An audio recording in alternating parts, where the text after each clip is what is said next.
আমাদের বিজ্ঞ জেলা ম্যাজিস্ট্রেট স্যারের নির্দেশনায় আমি এখানে কারখানায় যে প্রক্রিয়ায় পণ্য উৎপাদিত হয় সেখানে এসে আমাদের পুলিশ বাহিনীর সদস্যসহ এসে উপস্থিত হই এবং ওনারা সকলেই অস্বাস্থ্যকর পরিবেশেই পণ্য উৎপাদন করছিল বলে আমাদের কাছে প্রতীয়মান হয়েছে।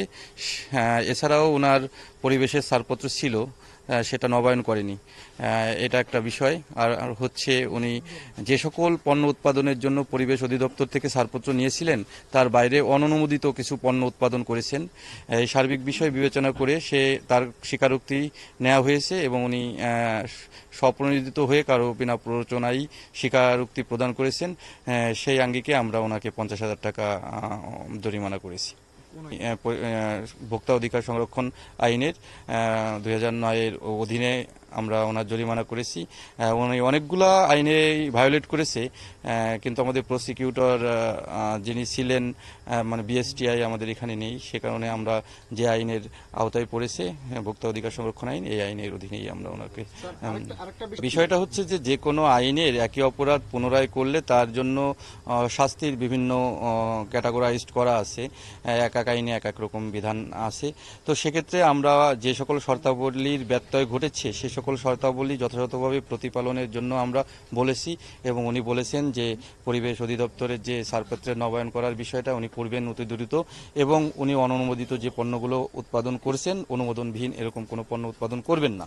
হ্যাঁ, আর ওনার যে বিষয়টা ছিল মানুষের জীবনের জন্য ক্ষতিকর যে বিষয়, যে পরিবেশটা ছিল সে পরিবেশটা উনি উন্নয়ন ঘটাবেন, এই মর্মে উনি আমাদের স্বীকারোক্তি প্রদান করেছেন এবং ভবিষ্যতে এটা মেনে চলেই উনি ব্যবসা করবেন বলে আমাদের কাছে প্রতিশ্রুতি দিয়েছেন। আমাদের তো মোবাইল কোডটা হচ্ছে প্রিভেন্টিভ ল। আমরা জনগণের স্বার্থেই কাজ করি, রাষ্ট্রের স্বার্থে। যারা ব্যবসা করে তারা ব্যবসা করতে পারবে আইন মোতাবেক যেটা আছে।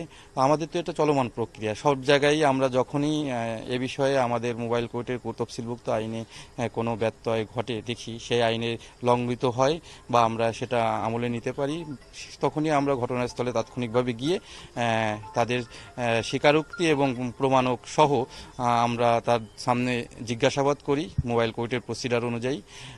সেই অঙ্গীকে আমরা তাদেরকে শাস্তির আওতায় আনি।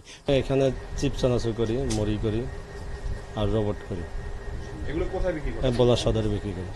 জি, তাদের কাছে একটা ছাড়পত্র একবার নিছি, তারপরবার আমি তাদের ফি জমা দিছি। তারা বলছে পুনরায় ফি আরো বাড়ায় জমা দিতে হবে, আর আরো কিছু কাগজপত্র দেওয়া লাগবে, আমি ওগুলো সংগ্রহ করে দেব। আমার অনুশোচনা জায়গা থেকে আমি মনে করি যে সঠিক আছে। এখানে এটা রোবটের জন্য বিএসটি দেয় না, এটা বিএসটি আওতাভুক্ত ছাড়া।